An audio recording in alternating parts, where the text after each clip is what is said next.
آواز آ رہی ہے میری؟ اچھا،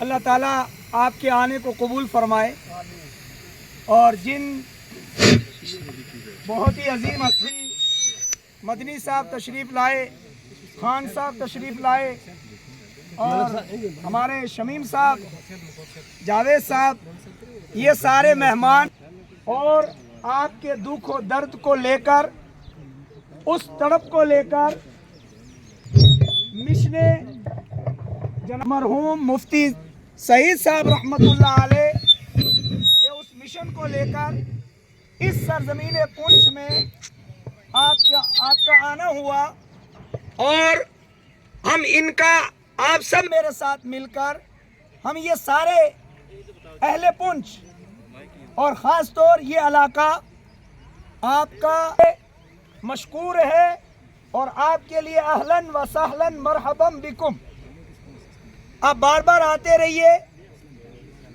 یہ ایک شروع کے کلمات تھے۔ اصل میں آپ کی آواز میں مجمع کی طرف میں متوجہ ہوں۔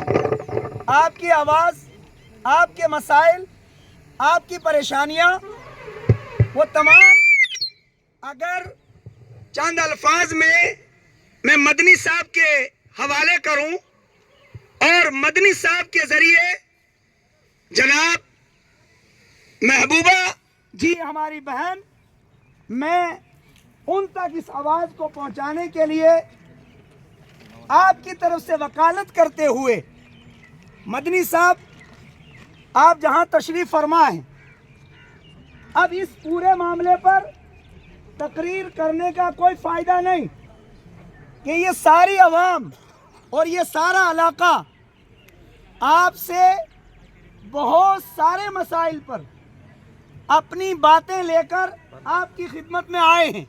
یہی بات ہے؟ ذرا زور سے بولتے جائیں آپ، ماشاءاللہ۔ وہ کون سے بنے ہی نہیں ہیں کہ جن کو ہم بولیں کہ سر یہ بن گئے، اتنے اور بنانے ہیں۔ ہم تو ہر طرف سے یتیم ہیں، بولو نا بھائی۔